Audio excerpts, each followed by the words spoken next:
Coordination compound हम discuss कर रहे थे। आज हम एक्सरसाइज करने वाले हैं, लेकिन एक स्टूडेंट को डाउट था, वो इस क्वेश्चन के बारे में पूछना चाह रहा था।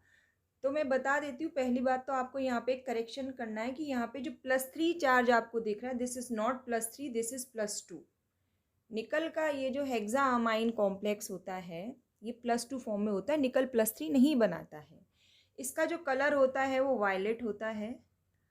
ओके, और इसका जो नेचर होता है वो पैरामैग्नेटिक होता है।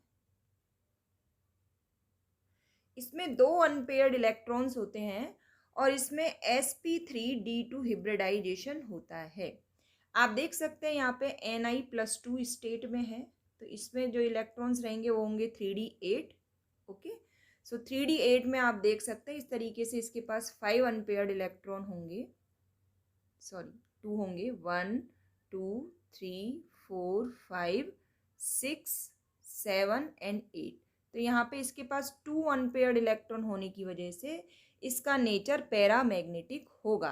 तो यहाँ पे हम ये लिख सकते हैं कि इसका जो मैग्नेटिक बिहेवियर कैसा है, पैरामैग्नेटिक। कॉम्प्लेक्स कैसा है इसका, ऑक्टाहेड्रल। और हिब्रिडाइजेशन है sp3d2। तो इस तरीके से ये हमने क्वेश्चन सॉल्व किया। अब मूव करते हैं हम एक्सरसाइज की ओर, क्योंकि आपका फर्स्ट एग्जाम होने वाला है इस न्यू टेक्स्ट बुक से, तो इसलिए एक्सरसाइजेस बहुत इंपॉर्टेंट हो जाती हैं। तो स्टार्ट करते हैं हम क्वेश्चन नंबर 1। पहला क्वेश्चन है the oxidation state of cobalt ion in the complex. तो आप हमारे दोनों वीडियोस देखिए, वहाँ पे हमने डिटेल में ये सब समझाया है। तो यहाँ पे देखिए, सबसे पहली चीज़ क्या, आप काउंटर आयन को पहचानिए। काउंटर आयन क्या है आपका, सल्फेट। सल्फेट पे चार्ज होता है -2, तो इस वजह से आपके काउंटर आयन पे जो नेट चार्ज होगा वो होगा -2। ठीक है, कोऑर्डिनेशन स्फीयर के बाहर -2 चार्ज नहीं होगा, +2 होगा, क्योंकि सल्फेट पे -2 चार्ज होता है। अब देखिए यहाँ पे कोबाल्ट का ऑक्सीडेशन स्टेट मान लेते हैं X प्लस, अब लिगेंड आपके कितने, अमोनिया के 5, और उसकी वो न्यूट्रल है इसलिए उसकी वजह से चार्ज होगा 0, प्लस आपके पास 1 लिगेंड है ब्रोमाइड का जिस पे चार्ज होता है -1, और बाहर चार्ज है, कोऑर्डिनेशन स्फीयर के बाहर चार्ज है +2। So X is equal to +3। तो यहाँ पे कोबाल्ट पे जो चार्ज होगा that will be +3। So our answer is B। Okay, now next is question number 2। IUPAC name of the complex this। अच्छा, अब देखिए कोऑर्डिनेशन स्फीयर के बाहर जो चार्ज है वो है +2, मतलब ये कैसा कॉम्प्लेक्स है, कैटायनिक। और कैटायनिक कॉम्प्लेक्स में जब हम मेटल को लिखते हैं तो उसके एंड में 8 नहीं लगाते हैं। तो यहाँ के ऑप्शंस में देखिए, यहाँ पे लिखा हुआ है प्लेटिनेट, यहाँ पे भी प्लेटिनेट और यहाँ पे भी प्लेटिनेट लिखा हुआ है। ठीक है, तो ये तीनों ऑप्शन हम डिस्कार्ड कर देते हैं। So correct answer is a. ठीक है, अब ये ए करेक्ट क्यों है तो ध्यान दीजिए, ये वाला जो है हमारा ligand, it is thiocyanato. Okay, और साथ में है हमारा इथिलीन डायअमाइन, तो इसके लिए हम लिखते हैं विस। सो दिस इज विस इथिलीन डायअमाइन डाईथायोसाइनेटो 4 आयन। आयन क्यों, क्योंकि कोऑर्डिनेशन स्फीयर के बाहर +2 चार्ज है इसलिए हमने इसको आयन लिखा है। और प्लेटिनम का ऑक्सीडेशन स्टेट +4 क्यों है तो ध्यान दीजिए, प्लेटिनम का ऑक्सीडेशन स्टेट हम मान लेते हैं X। En एक न्यूट्रल लिगेंड है, दैट इज इथिलीन डायमाइन, इसकी वजह से चार्ज होगा 0, और SCN पे चार्ज होता है -1, और 2 यहाँ पे है ये इसलिए चार्ज होगा इसकी लिस्ट लिगेंड की वजह से -2, और नेट चार्ज है बाहर +2। So X is equal to +4। तो यहाँ पे प्लेटिनम का जो ऑक्सीडेशन नंबर है दैट इज +4। तो करेक्ट ऑप्शन इज ए, और फर्स्ट के केस में it is B. Okay, now third question is formula for the compound sodium hexacyanoferrate. Okay, तो कैसे निकालें हम फेरेट। देख के हमें क्या समझ में आया कि कोऑर्डिनेशन स्फीयर के बाहर नेट चार्ज होगा नेगेटिव, ये हमें समझ में आ गया। आयरन का यहाँ पे ऑक्सीडेशन नंबर है +3, आप देख सकते हैं रोमन में यहाँ पे लिखा हुआ है, तो यहाँ पे हमने लिख दिया आयरन और इसका ऑक्सीडेशन नंबर है +3। इसके साथ है हेक्सासाइनो, मतलब साइनो कॉम्प्लेक्स साइनाइड के हैं 6। अब साइनाइड पे होता है -1 चार्ज, इसकी वजह से जो साइनाइड पे की वजह से नेट चार्ज कितना है -6, तो -6 और +3 कोऑर्डिनेशन स्फीयर के बाहर नेट चार्ज आएगा -3। अब इस -3 को कॉम्पनसेट करने के लिए हमें इस कोऑर्डिनेशन स्फीयर के बाहर जो काउंटर आयन है वो कैटायनिक चाहिए, दैट इज सोडियम, तो it will be Na3। So this is Na3FeCN का whole 6। So correct option is D. D is the correct option. Okay, तो देखो सारी चीज़ें ये है कि आपको एक तो लिगेंड का चार्ज पता होना चाहिए, इसके अलावा मेटल का जो ऑक्सीडेशन नंबर हम कैसे कैलकुलेट करते हैं वो आपको आना चाहिए। वो ये सब हम प्रीवियस वीडियोस में सिखा चुके हैं। So just watch those videos. Now next question is which of the following complexes exist as cis and trans isomer. तो देखिए ये फर्स्ट कॉम्प्लेक्स है, ये सिस एंड ट्रांस आइसोमर में एग्जिस्ट कर सकता है। सेकेंड कॉम्प्लेक्स है MA5V टाइप। इस तरीके के कॉम्प्लेक्स आइसोमेरिज्म शो नहीं करेंगे, तो इसलिए एक तो ऑप्शन ये हमारे पास फर्स्ट शो कर सकता है, सेकंड नहीं करेगा। ठीक है, अब आगे देखते हैं बाकी के में क्या लिखा हुआ है। जैसे अब आप देखते हैं थर्ड ऑप्शन, तो थर्ड ऑप्शन में दिया हुआ है स्क्वायर प्लेनर कॉम्प्लेक्स, ये सिस ट्रांस आइसोमेरिज्म शो करता है। और टेट्राहेड्रल के लिए हम आपको बता चुके हैं कि जो टेट्राहेड्रल कॉम्प्लेक्सेस होते हैं ये cis and trans isomerism show कभी नहीं करते हैं। So correct option is 1 and 3। Okay, चलिए अब मूव करते हैं फिफ्थ क्वेश्चन की ओर। Which of the following complexes are chiral. तो यहाँ पे ऑप्शंस पे ध्यान दीजिए। ठीक है, देखिए ये स्क्वायर प्लेनर कॉम्प्लेक्स है प्लेटिनम का, तो square planar complex optical isomerism show नहीं कर सकते, तो आपका 2 तो हो गया रॉन्ग। ठीक है, अब आपके पास ऑप्शन 3 को देखिए, ये आपकी टेक्स्ट बुक में भी एग्जाम्पल दिया हुआ है, तो ये थर्ड तो 100% शो करने वाला ही है, तो थर्ड शो करेगा। ठीक है, थर्ड शो करेगा, 2 नहीं करेगा। अब आपके पास ऑप्शन बचते हैं 1 and 4। तो देखिए 1 और जो 4 है, फर्स्ट और फोर्थ ऑप्शन के जो सिस आइसोमर हैं ये दोनों ऑप्टिकल आइसोमेरिज्म शो करेंगे। लेकिन यहाँ पे हमारे साथ थर्ड के साथ जो ऑप्शन में देखिए ए में गिवन है 1 और बी में थर्ड के साथ गिवन है 2।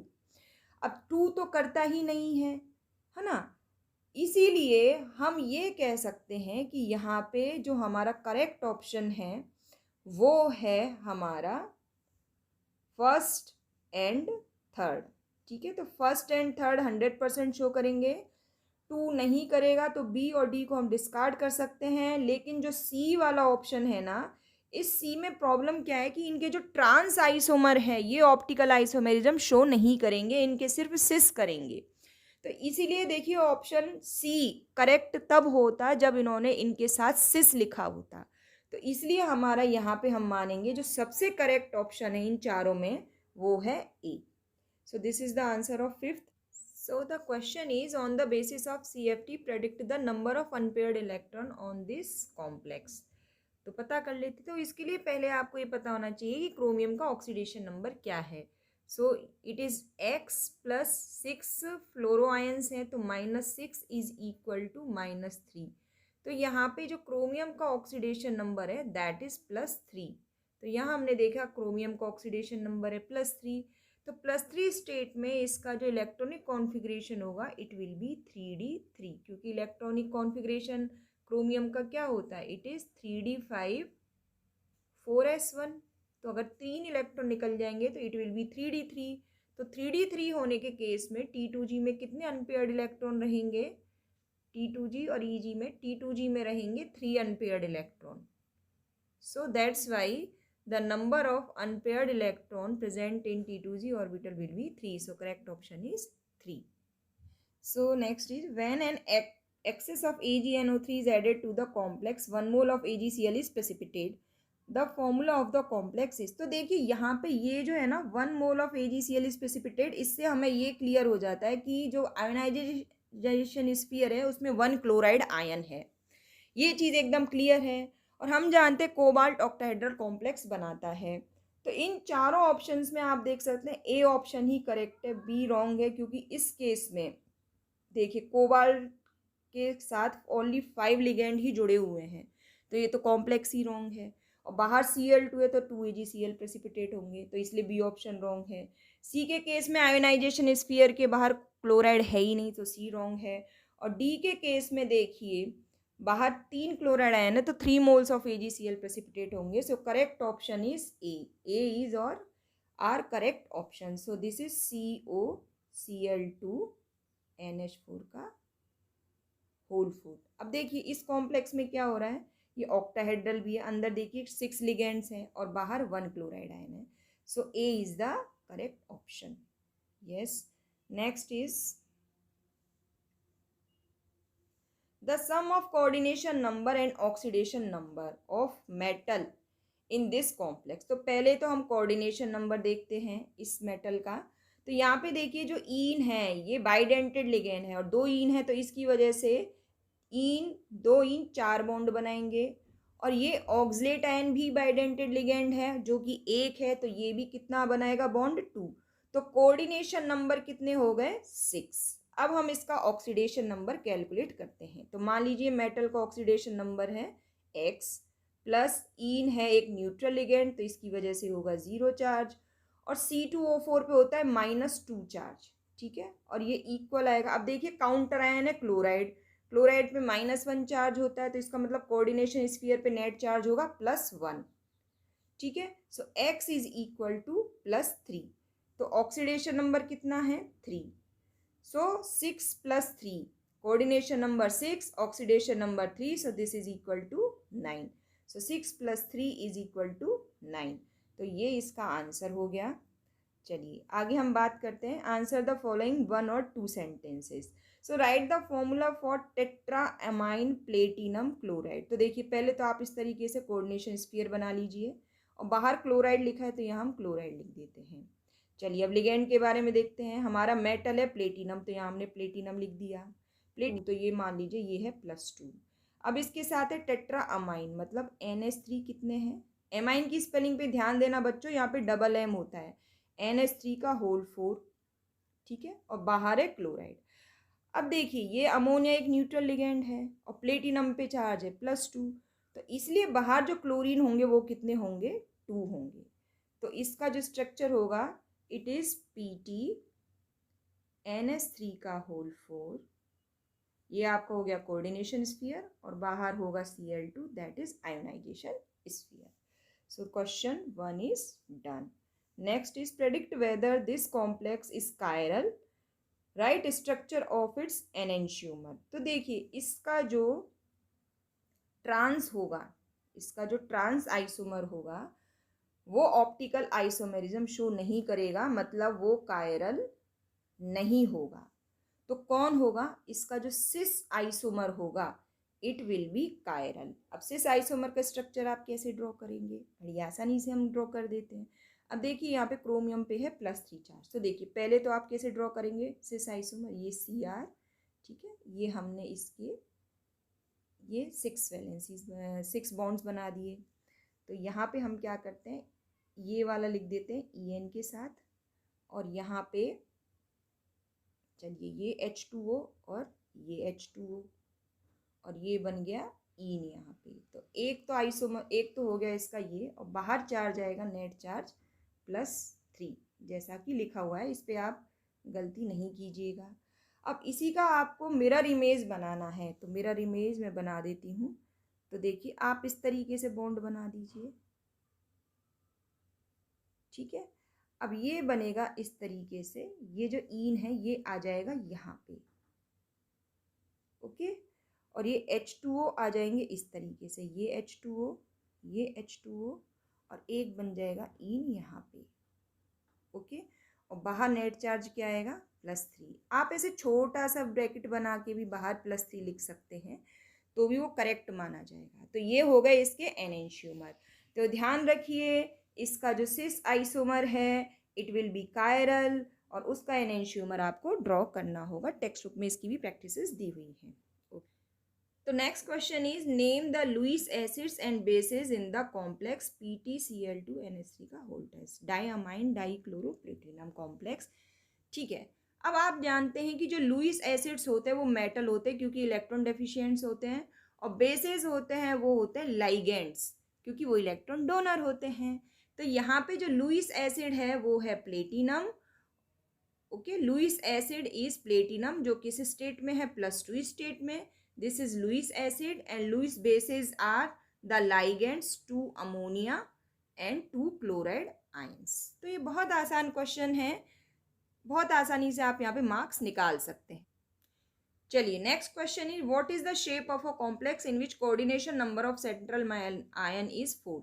तो देखिए उसकी दो कंडीशन हो सकती है, या तो वो बनाएगा स्क्वायर प्लेनर कॉम्प्लेक्स जैसे कि निकल का साइनो कॉम्प्लेक्स होता है, या फिर वो बनाएगा टेट्राहेड्रल। तो दो कंडीशन हो सकती है, या तो होगा टेट्राहेड्रल कॉम्प्लेक्स वो, या होगा वो स्क्वायर प्लेनर। और आप निकल का बड़ी आसानी से इसमें एग्जाम्पल दे सकते हैं, जैसे टेट्रा कार्बोनाइल निकल, ये कैसा होता है, टेट्राहेड्रल होता है। और जो इसका स्क्वायर प्लेनर होता है वो होता है टेट्रासाइनो निकलेट, और यहाँ पे नेट चार्ज आता है -2। तो टेक्स्ट बुक के एग्जाम्पल्स आप ले सकते हैं। Yes, okay. Next question is the complex CuF6 cationic और anionic if the oxidation state of cobalt is +3। तो बड़ा आसान है, कोबाल्ट का ऑक्सीडेशन नंबर यहाँ पे दिया हुआ है +3, और ये जो आयरन है मतलब सॉरी फ्लोरो, इस पे -1 चार्ज होता है। तो फ्लोराइड पे -1 चार्ज, तो नेट चार्ज हो गया -6, तो यहाँ पे आ गया -3। तो कोऑर्डिनेशन स्फीयर के बाहर चार्ज आएगा -3। So this is anionic complex hexafluorocobaltate, third ion. Yes.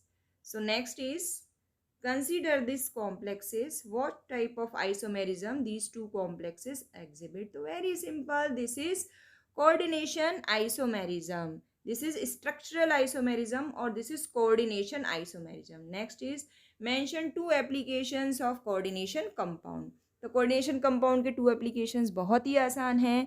To estimate the hardness of water, वहाँ पे आप इसका आंसर लिख सकते हैं। इसके अलावा सिस्प्लेटिन कॉम्प्लेक्स होता है, वो कैंसर के ट्रीटमेंट में यूज़ होता है। EDTA is use for treatment of lead poisoning. ये बहुत ही आसान आंसर है और यहाँ पे आप बहुत आसानी से अपने मार्क्स बचा सकते हैं। चलिए अब अगले क्वेश्चन की ओर मूव करते हैं। Answer in brief. पहला क्वेश्चन है what are bidentate ligands, give one example. तो बहुत सिंपल क्वेश्चन है। बाइडेंटेड लिगेंड्स वो लिगेंड्स होते हैं जिनके पास ऐसे 2 एटम होते हैं जिनसे वो मेटल के साथ कोऑर्डिनेशन बॉन्ड बना सकते हैं। तो इसके 2 एग्जाम्पल आपकी टेक्स्ट बुक में दिए हुए हैं। ईन that is CH2 NH2 and NH2, जिसे बोलते हैं हम इथिलीन डायअमाइन। तो देखिए एक तो नाइट्रोजन ये है, ये वाला, और दूसरा नाइट्रोजन है ये, जिससे ये बॉन्ड बना सकते हैं। तो इसका एक एग्जाम्पल तो ये है, और दूसरा है ऑक्सलेट आयन C2O4-2। ठीक है, तो ये एक है न्यूट्रल और दूसरा है anionic ligand. Next is what is the coordination number and oxidation state of metal ion in complex. मैं आपको पहले भी कई बार कह चुकी हूँ कि मेटल का ऑक्सीडेशन स्टेट निकालना बहुत इंपॉर्टेंट है, ये कोऑर्डिनेशन कंपाउंड में आपको आना ही चाहिए। तो यहाँ पे हम बड़ी आसानी से निकाल सकते हैं कोऑर्डिनेशन नंबर। देखिए पहले कोऑर्डिनेशन नंबर निकालते हैं। तो देखिए एक तो लिगेंड है यहाँ पे एक तरीके का है अमोनिया, जो कि क्या है मोनोडेंटेड लिगेंड, और दूसरा है क्लोराइड, ये भी मोनोडेंटेड लिगेंड है, मतलब ये एट ए टाइम एक ही बॉन्ड बनाएंगे। तो टोटल कितना हो गया, अमोनिया का है 1 और क्लोराइड आयन है 5, सो 1 + 5 6। तो यहाँ पे कोऑर्डिनेशन नंबर इसका हो गया 6। अब हम ऑक्सीडेशन स्टेट निकालते हैं। तो देखिए प्लेटिनम का ऑक्सीडेशन नंबर हम मान लेते हैं x, अमोनिया की वजह से चार्ज होगा 0, क्लोराइड पे चार्ज होता है -1, टोटल 5 है तो -5 is equal to -1। Coordination sphere के बाहर चार्ज है -1, so x is equal to -1 + 5 is equal to +4। तो यहाँ पे प्लेटिनम पे जो चार्ज है दैट इज +4। ठीक है, so what is difference between a double salt and a complex. तो देखिए बहुत ही सिंपल क्वेश्चन है। यहाँ पे आपको जब आंसर लिखेंगे तो एग्जाम्पल देना ज़रूरी है। तो डबल सॉल्ट की एग्जाम्पल आपकी टेक्स्ट में गिवन है Mohr's salt and carnallite. Mohr's salt होता है FeSO4 अमोनियम सल्फेट .6H2O। ये क्या होता है, जब ये डबल सॉल्ट वाटर में डिसोशिएट होते हैं तो ये कम्प्लीटली सिंपलर आयंस में डिसोशिएट हो जाते हैं। जैसे कि अगर आपने मोर सॉल्ट को वाटर में डिसॉल्व किया तो Fe+2 का टेस्ट देगा। वहीं आप जैसे कोऑर्डिनेशन कॉम्प्लेक्स है हेक्सासाइनोफेरेट, पोटेशियम हेक्सासाइनोफेरेट को अगर आप डिसॉल्व करेंगे तो वो कोऑर्डिनेशन कॉम्प्लेक्स डिसोशिएट होगा at least in one complex ion. ठीक है, तो जो कॉम्प्लेक्स आयन होते हैं वो सिंपलर आयंस में डिसोशिएट नहीं होते। टेक्स्ट बुक में जो गिवन है वही आपको एग्जाम में एज इट इज़ लिख के आना है। देखिए स्टेट बोर्ड के एग्जाम में क्या होता है, जो टेक्स्ट बुक में लिखा होता है ना वो पत्थर की लकीर है, उसको कोई नहीं काट सकता, तो वो आंसर आप लिख के आएंगे तो आपको फुल मार्क्स मिलेंगे। Okay, now next is classify following complexes as homoleptic and heteroleptic. अब यहाँ पे बच्चे क्या गलती करते हैं, ध्यान दीजिए। जैसे ये वाला कॉम्प्लेक्स है तो यहाँ पर आपको ये देखना है कि कोऑर्डिनेशन स्फीयर के अंदर जो लिगेंड्स हैं वो एक ही तरीके के होने चाहिए, काउंटर आयन से हमें कोई मतलब नहीं होता है। तो कोऑर्डिनेशन स्फीयर के यहाँ अंदर जो लिगेंड्स है वो है अमोनिया और सिर्फ अमोनिया लिगेंड्स है। सो दिस इज होमोलेप्टिक। ये वाला जो हमारा कॉम्प्लेक्स है this is homoleptic, counter ion को आप कंसीडर नहीं करेंगे। This is heteroleptic, this is heteroleptic, right, this is again heteroleptic. अब जैसे जिंक का ये कॉम्प्लेक्स है तो इसे हम किस तरीके से लिखेंगे, जिंक ये +2 स्टेट में टेट्रा अमाइन, तो ये हो गया NH3 का होल 4। जिंक पे +2 चार्ज है तो +2 चार्ज को बैलेंस करने के लिए नाइट्रेट आयन यहाँ कितने होंगे, 2 होंगे, काउंटर आयन होंगे नाइट्रेट आयन।